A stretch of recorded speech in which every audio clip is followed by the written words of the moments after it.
Hello everyone, welcome. This is Sierra. And Mr. And on our channel today, we are going to be doing something we have never done before because today's video is the very first of our China adoption series. Woohoo! Yeah, if you guys are new to our channel, I'm gonna guess a lot of you are, just because this is a new, completely different genre topic for us. We did do one video that was similar. It was about our son coming home. But if you guys are new here, you guys should know that I'm Sierra and this is Mr. And every week on our channel, we make a new video about our life in Japan, Lush being vegan, and trying to live a little bit more sustainably. And our adoption journey is part of who we are as a family, so we're going to be sharing that on YouTube because we said that we would. And a lot of our friends and family are subscribed to our channel and they want to hear it. And so I figured, why not share it with the masses, because we never know who we're going to help. I know a lot of people are interested in adoption, but people don't really know where to start, so that's where our adoption journey series comes in.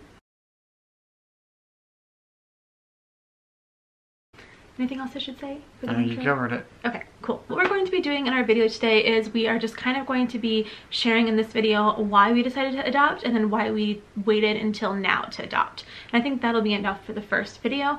We don't actually know what order these are going to go up in. This will probably come up first. If things are uploaded in a weird order, it's because we filmed it all before and we decided to upload it later. So anyways, let's get started. In this video, we're just going to share our personal journey to adoption, and then we're going to share our adoption journey together and how we got to adopting from China in Japan.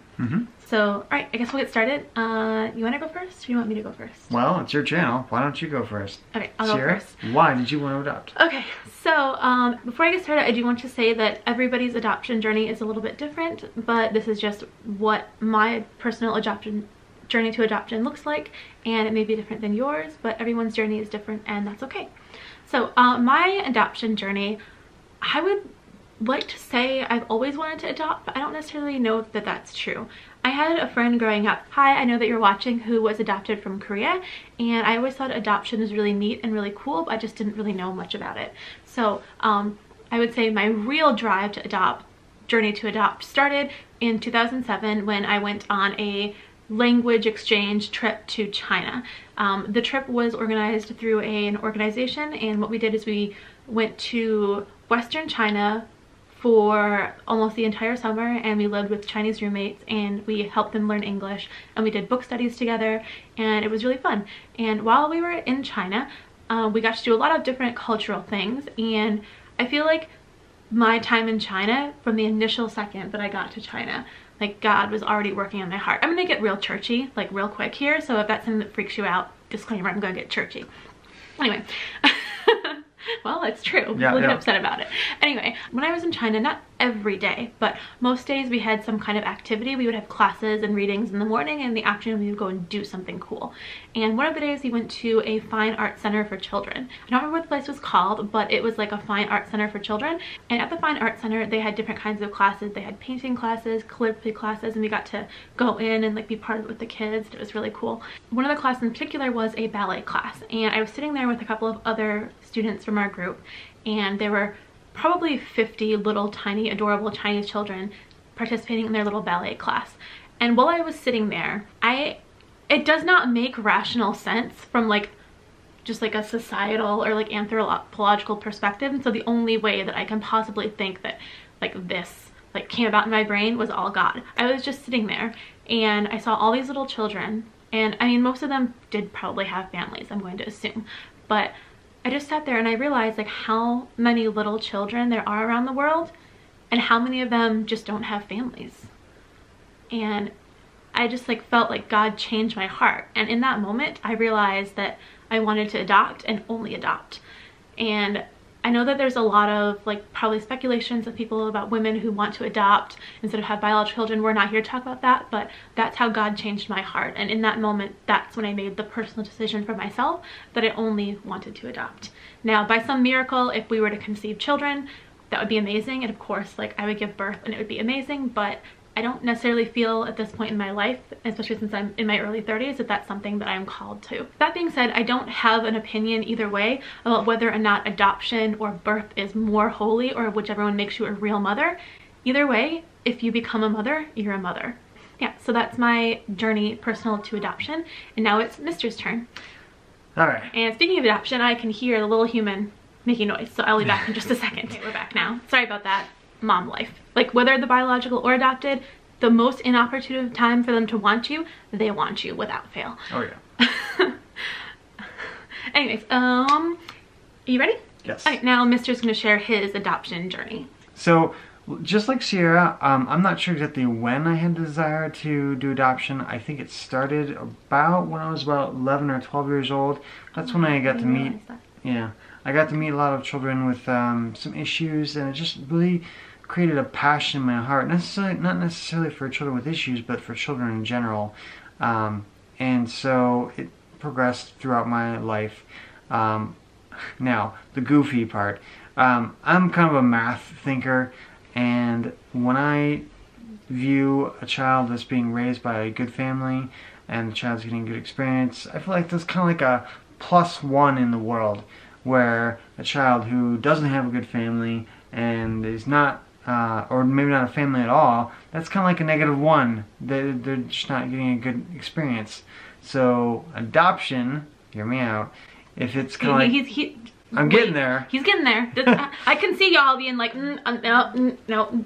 Just wait for the man. Go ahead. So adoption is kind of like taking a child who might have had a -1 life and bringing them to a +1 life, which is actually a gain of like 2, rather than just adding a child into the world, which is kind of like a gain of 1.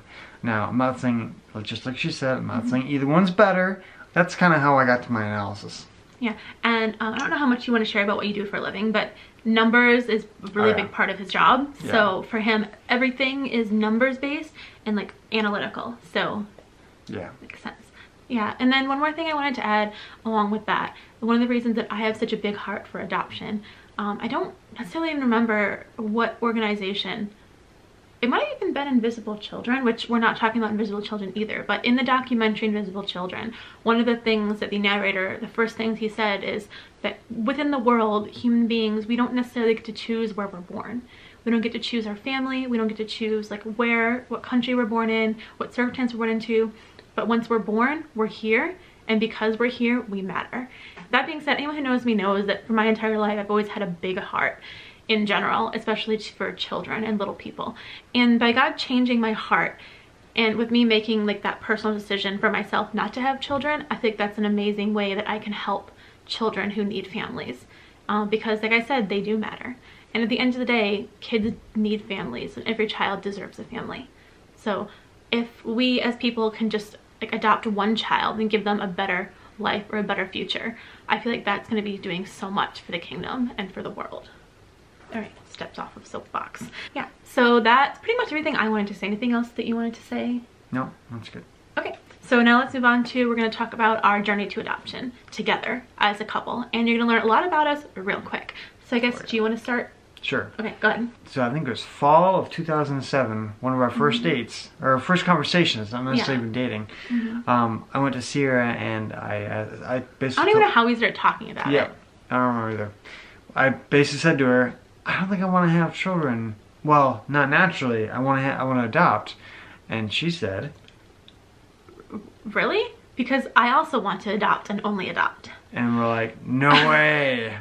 And I mean, we didn't start to seriously date each other until a number of years later, but I feel like in that second, like something inside both of us, like we were just like connected. Looking back on it, like I know that that was a sign from God that I was supposed to marry this man. And like why I didn't just like jump then and start our lives together, I still don't know.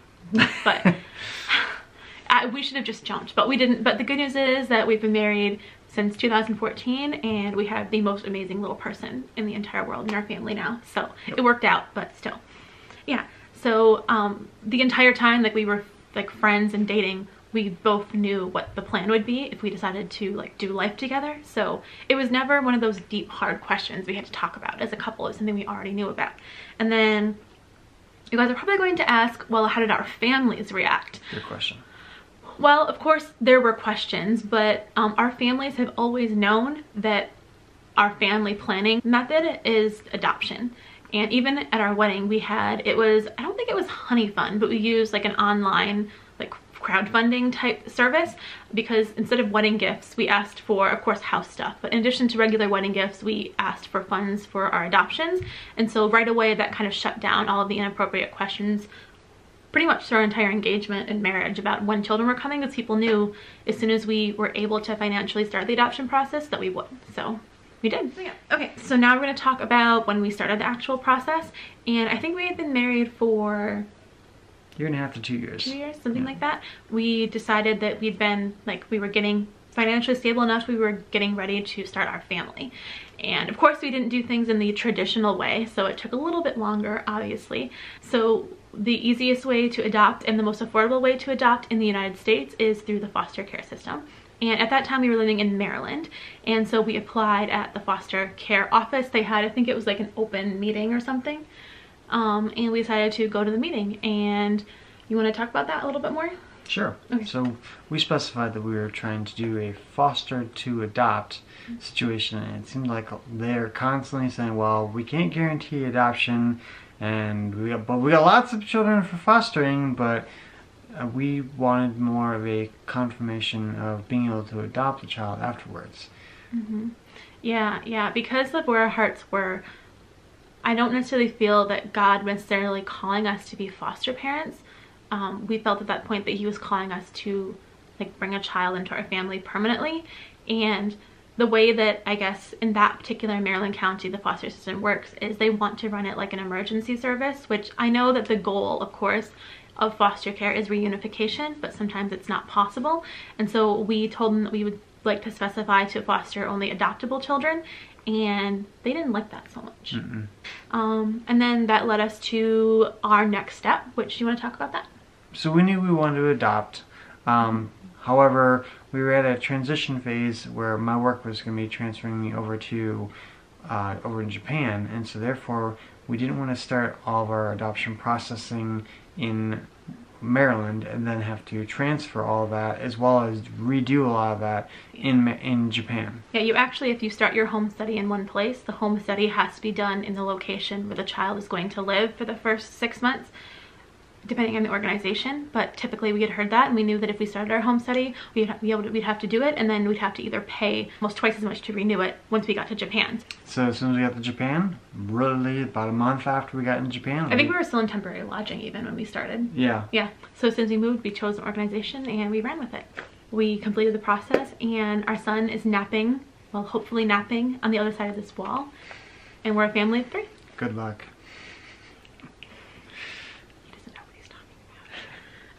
Anyways, is there anything else you wanted to talk about? I don't think so. Okay, yeah, that's it. So that's all we have to say for now. As I already said earlier, we are going to be making more videos about our adoption journey, and we have thought about it and prayed about it, and we are going to share our adoption tour trip with all of you. I'm still obviously editing all of that, but you guys are going to be able to see kind of the in-country process of adopting from China, which I think would be really special, because I know there's not a lot of that on the internet for people to see. And over, so many people say they want to adopt, but they have questions, and so our goal is to help with all those questions. So if you guys have any questions about adoption in general, we are going to do a Q&A after we do the videos that we have planned.